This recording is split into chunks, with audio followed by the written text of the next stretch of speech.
For people with different abilities, Kings Island is instituting a new policy for things like waiting in line at the park for the 2025 season. We want to make sure you know all about it. Hello, everybody. Alongside Don Helbig, I'm Ryan Sir, and this is Tower Topics.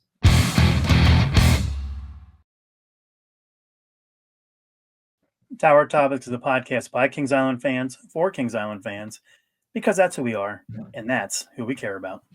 Let's start this off by thanking our Prestige members. Thank you, Aaron Bort, 330T, Logan Lipper, Brian Hauser, Lil Mac 21, Miss Mandy 1983, Jacob Fix, Stephen Hornack, Eric Grau, Ian Crawford, Damon Barnes, and Dustin Jackson. Thank you guys so much for supporting Tower Topics at the highest level. That's the Prestige level. If you want to be involved in Tower Topics, there's a link in the description. Members get early access to the videos, exclusive content, exclusive live streams, and some tiers even get some free stuff.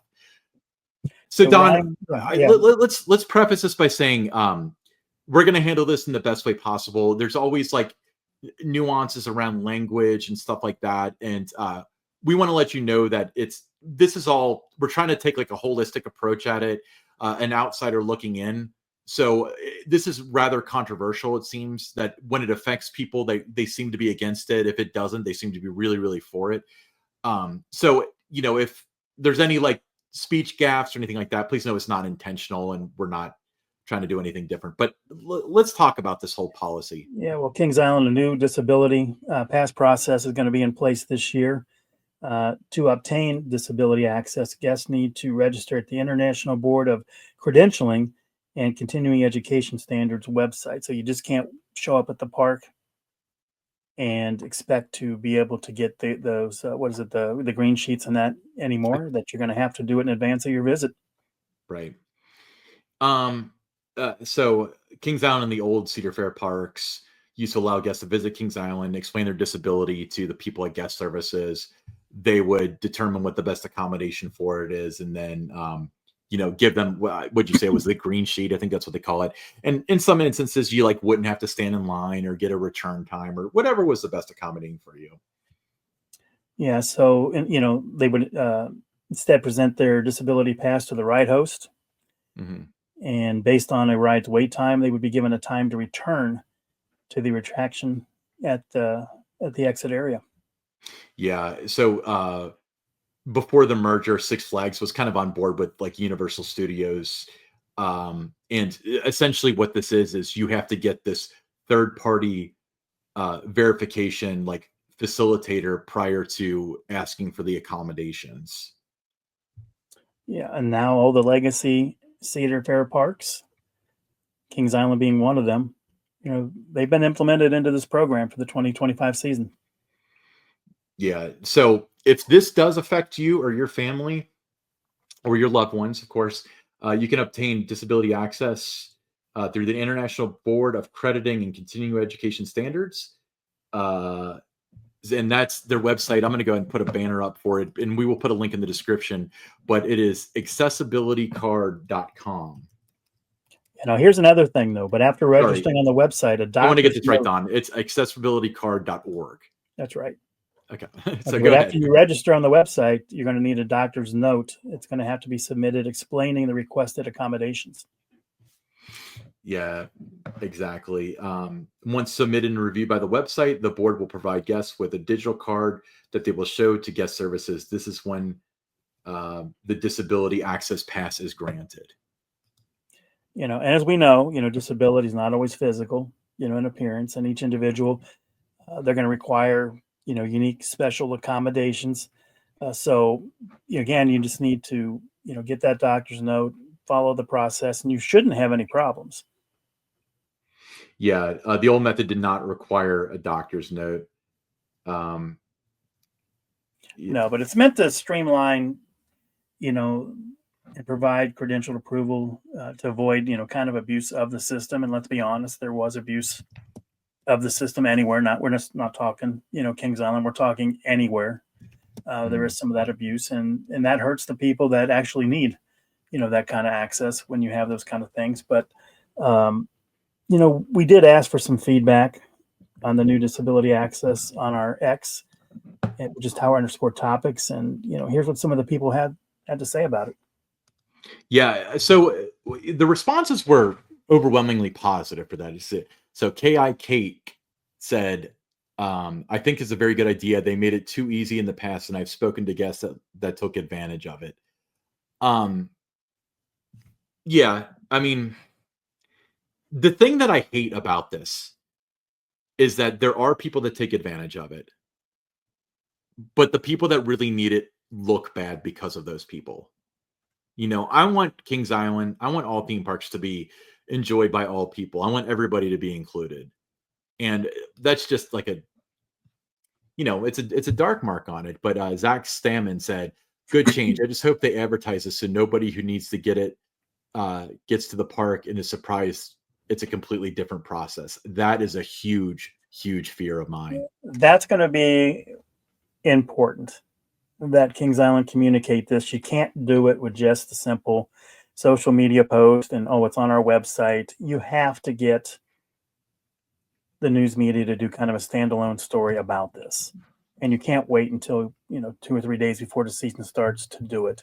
Now is the time to start spreading the awareness about this. You've got your email list, do something with that too, to let people know. So there are no surprises when you show up on April 18th for pass holder day or April 19th for the opening day, that nobody is turned away because you did not have everything in place that you now have to do to gain that access. So I'm hoping that the park, is proactive with it and creates that awareness. Otherwise, it's going to be a tough season for guest services.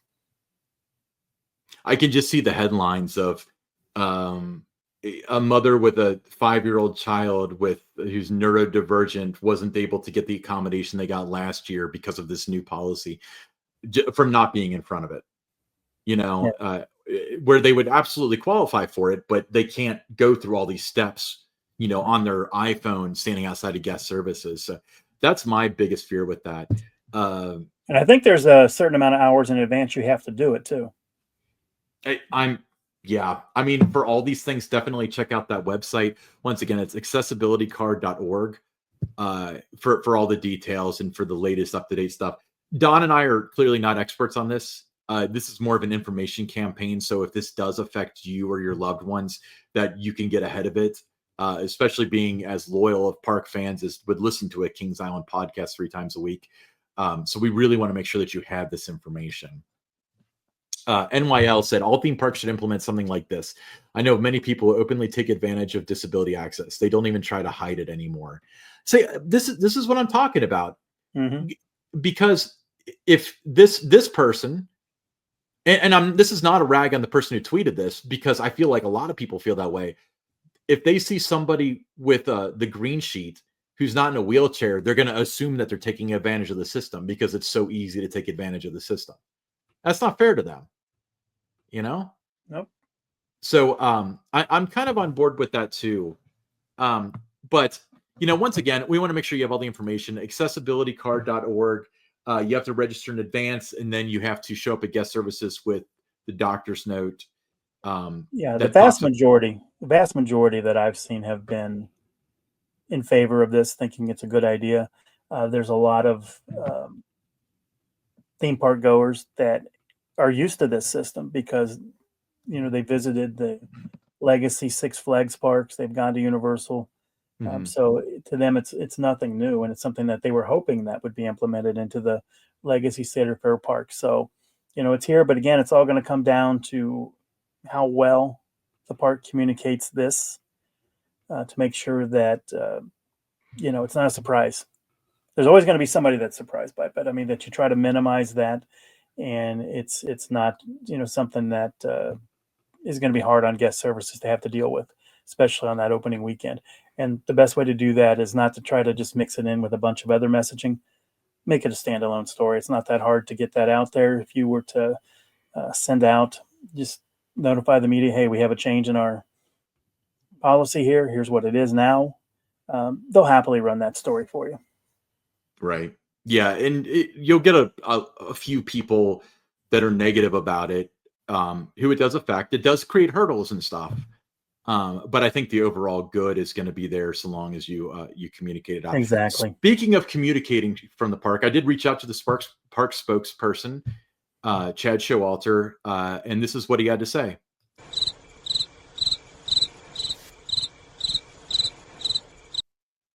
So once again, very difficult to do your job. No response for a very important issue in terms of, guest accommodations going into the 2025 season. And this is really what kind of makes me very concerned that people are going to go there that honestly need this program. And they're not going to have the information that they need because it was not properly communicated to them. So good job, Chad, once again. Okay, Don, tell us about the t-shirts. Tower Topics t-shirts. This year, they're available in a wicked green color, any size that you need. If you're interested in one, just send us a message on our X, Tower_Topics, or you can also email me at donhelbig@themeparksbydon.com. I'll send you the QR code. Once the transaction goes through, it's just a matter of days before you get your shirt. And, I can tell you that I think you'll absolutely love it. Very comfortable shirt. And it's kind of awesome, Ryan, to see a growing number of people with these shirts when we go to different places. Sometimes it's Kings Island. Sometimes it's, we're out at a place like Meyer or a Reds game and we see it, or other parks in the country. I've seen it, being worn. So it's nice to see. Yeah. You're part of a community when you are a fan or a subscriber of Tower Topics, your regular listener. We'd like to think that you're part of a family. Yeah, family, yes. A family. All right. That's right. This is a little segment we like to call Buy or Sell. So buy or sell. In 2030, the park will put a hotel on the corner of Kings Island Drive and Columbia Road, or sell the land for condominiums to be built. I'd live there. I'd buy a condo there. That'd be cool. I'm going to 2030. Now, he didn't say by 2030. He said in 2030. So he's predicting the year as well.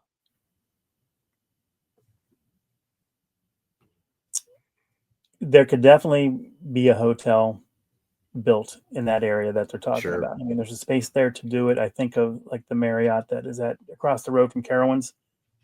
Something of that size could go in that spot.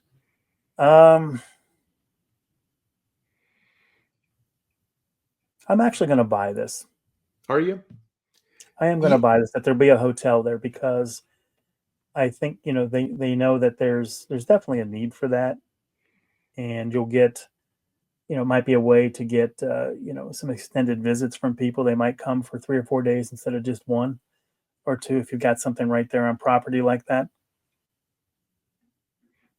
It's funny because we when we did our What Kings Island Inn episode, either a listener question or a buy or sell was asking about this, and I was talking about putting a hotel on the property, and that's the exact spot I had in mind. And then you mentioned Timberwolf, like where the Timberwolf That is. could be a spot too, but I don't see that spot getting sold off. It's kind of difficult. Not sold off. I'm saying like a park owned hotel. Yeah, but they were talking about, sell the land for the condominiums to be built there. I don't see them selling that land because it's too much. I mean, it's right there. I mean, it's right. No, they would never sell that land. That's like an enclave into the park.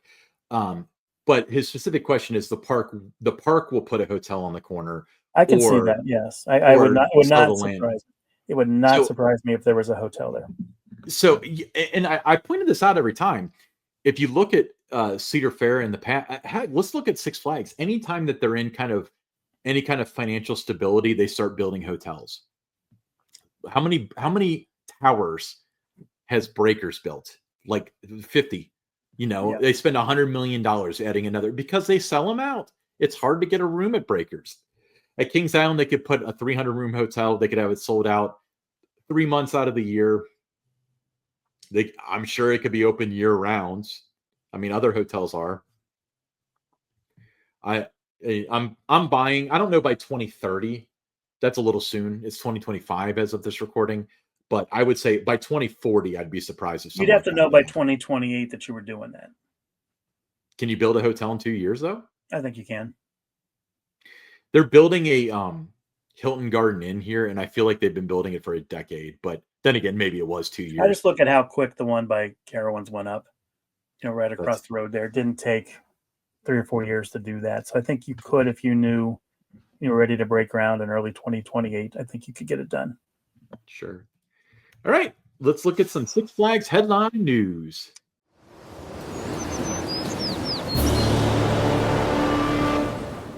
Well, one of my favorite parks in the entire industry, Carowinds, is making a splash this summer with the debut of Carolina Harbor Shore Club. It's an exclusive new adults only retreat inside Carolina Harbor Water Park. It's designed for guests 21 and older. This serene oasis features a swim-up bar, a spacious lounge area, and fun lawn games, all perfect for a day of relaxation and refreshment. So whether you're going to be looking to unwind by the water or enjoy a cocktail in the sun, Carolina Harbor Shore Club, is going to be the ultimate getaway. I like this, Ryan. I like what they're doing there. Yeah. Like I said, the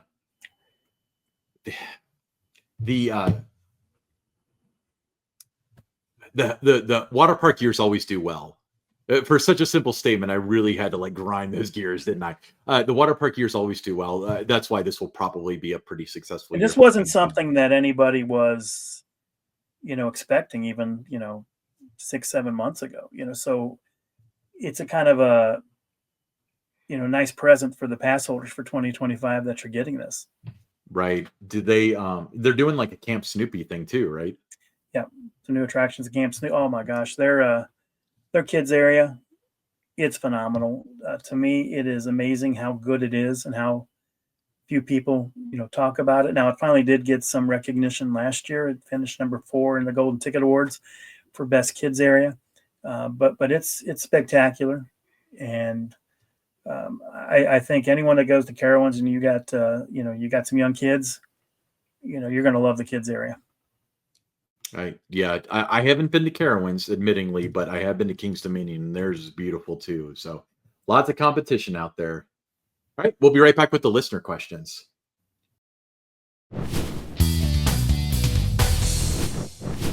First listener question, Jonathan from White Oak. He said, when Kings Island released its top list of rides for ridership in 2024, I was surprised to see the Racer missing. It had consistently surpassed 1 million rides annually in previous years.